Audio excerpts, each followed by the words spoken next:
Hi friends, welcome to R7 sports Perinthalmanna. ഇന്ന് എൻ്റെ കയ്യിലുള്ളത് വളരെ ഹാൻഡ് പിക്ഡ് ആയിട്ടുള്ള സെലക്റ്റഡ് ആയിട്ടുള്ള SG ബഡ്ജറ്റ് ബാറ്റ്സ് ആണ്. ഇതിൽ 15,000 റുപ്പീസ് റേഞ്ചിലും ബാറ്റ് ഉണ്ട്, 25,000 റുപ്പീസ് റേഞ്ചിലും ബാറ്റ് ഉണ്ട്. അതിൽ ഒരു ബാറ്റ് ഞാൻ കാണിച്ചില്ലേ, SG RP എക്സ്ട്രീം.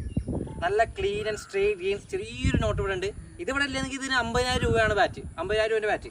ഇത് 15,000 രൂപ റേഞ്ചിൽ കിട്ടാവുന്ന one of the best bat. എന്താ ബാറ്റ്, ഇതിൻ്റെ പിങ് ഒരു സൗണ്ട് കേൾക്കേ, ബോള് പറക്കാണ്. ഇതിൽ ഒരു ബാറ്റ് 15,000 രൂപ റേഞ്ചിൽ. രണ്ടാമത്തെ ബാറ്റാണ് മാക്സ്റ്റർ ക്ലാസിക്. എല്ലാം നല്ല പ്രൊഫൈലുള്ള നല്ല പിങ്ങുള്ള ബാറ്റ്. അതുപോലെ കേരള 250. ഇത് ഹൈബ്രിഡ് വിഡ് ബൂട്ടാണ്, കിട്ടുന്ന ബാറ്റ്. അതുപോലെ SG സണിറ്റോണി അയക്കാണ്, 25,000 24,000 റുപ്പീസ് റേഞ്ചിലുള്ള ബാറ്റാണ്. നല്ല കിടിലൻ ബാറ്റ്. ആർക്ക് ബാറ്റ്